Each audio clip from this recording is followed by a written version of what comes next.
Do you want to learn the biggest mistake that guitar players make when they're trying to learn the notes on the guitar neck? Well, stay tuned to this video. I'll show you how to avoid that mistake and how to confidently learn the notes all over the neck.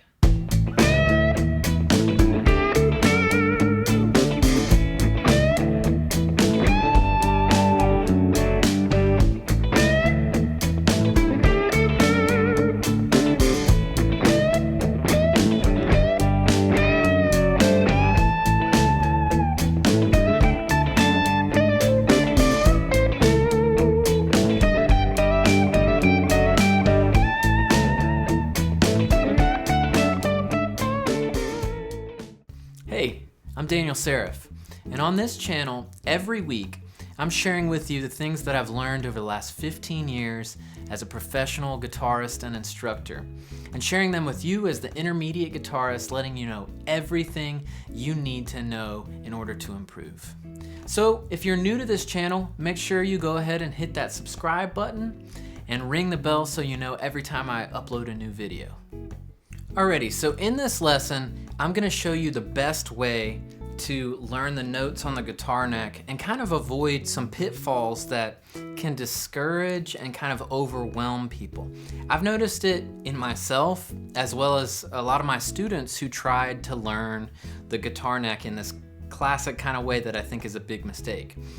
Okay, so just recently I purchased a really best-selling music theory book on Amazon because I was interested in, different people's approach to teaching. And in the first chapter, I picked it up and it has learn the fretboard. And the problem with this, and this is the biggest mistake that I've seen in my students and I made at one point as well, is learning the fretboard with every single note like E, F, F sharp, G flat, G, G sharp or A flat, A sharp or B flat. It's so overwhelming. Now the other thing about this kind of method of learning the guitar neck is that music doesn't happen like this. Music is particularly not that chromatic. We don't have that much music that's like,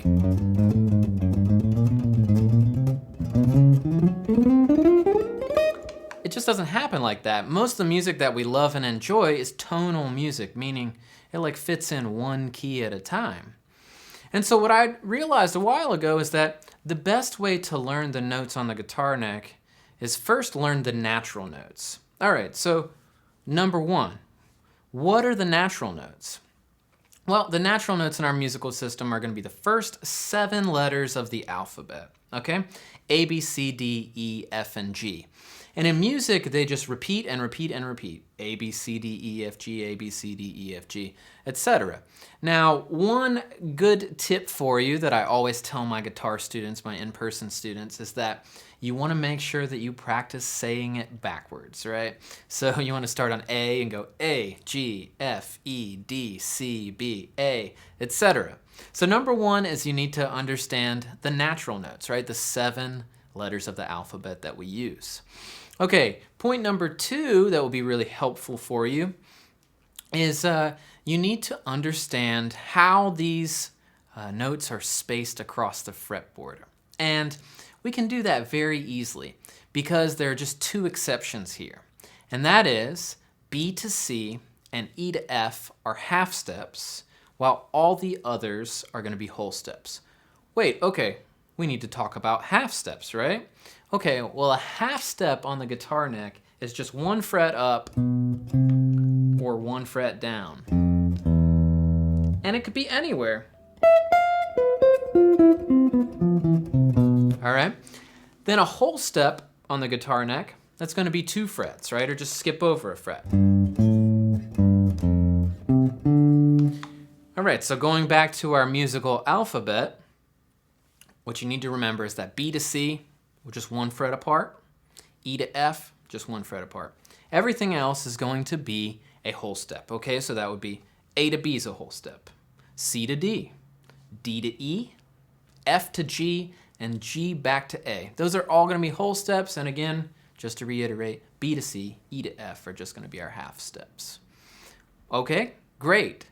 Let's go on to part number 3. So part number 3 is we need to take this information and we need to put it on the guitar neck. And again, this is the best way to do it, to learn these natural notes on the neck. Later down the road, you can do the chromatic scale or the sharps and flats, right? And I'll have other lessons about that. But let's go ahead. Let's go to the 5th string, the A string. And the reason is it starts at the beginning of the alphabet, right? So A, we got a whole step up to B, a half step we got to C, a whole to D, a whole to E, a half to F, a whole to G, and a whole back to A. Now it's important when we get to the 12th fret, that's where all the notes repeat, meaning we've cycled through everything, right? So if you messed up and you didn't get back to A when you come back to that string, or if you're on the other string and you don't get back to the note you started on, you might have messed up. But anyway, we're at A at the 12th fret, and we're gonna go back down. What goes up must go back down. So A, down a whole to G, a whole to F, a half to E, a whole to D, a whole to C, a half to B, and a whole to A. All right, so that's the A string. Now, my challenge to you is that I want to make sure that you practice this on every string. The guitar players by nature are very good at the E and the A strings because that's where a lot of our chords are. You know, our bar chords move around there, right? The important thing here is that you need to do it on every string. And I challenge you to do that every day because I know it will help you. And I'll show you. You can do it in less than a few minutes. And I'll show you how that might go. So again, it's important you want to say them out loud as you play them because it's going to hold you accountable and make sure you're actually really thinking about that note. So here's how I would do it. E, F, G, A, B, C, D, E, E, D, C, B, A, G, F, E. Next string, the A string again. A, B, C, D, E, F, G, A, G, F, E, D, C, B, A. The D string. D, E, F, G, A, B, C, D, D, C, B, A, G, F, E, D. How about the G? G, G, A, B, C, D, E, F, G, G, F, E, D, C, B, A, G. B string. B, C, D, E, F, G, A, B, B, A, G, F, E, D, C, B.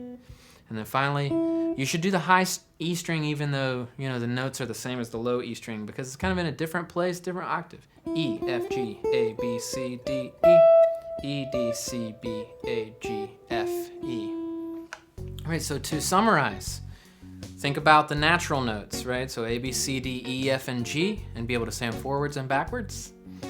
Then you want to remember that B to C and E to F are the only half steps. Everything else is going to be a whole step apart. And finally, you should practice every day saying and playing the notes on each string to the 12th fret and back down. I promise with, you know, just a little bit of doing this work every day, you know, in a couple weeks, all of a sudden you will know your fretboard so well. And then you can start to introduce sharps and flats later. You don't need to introduce those now.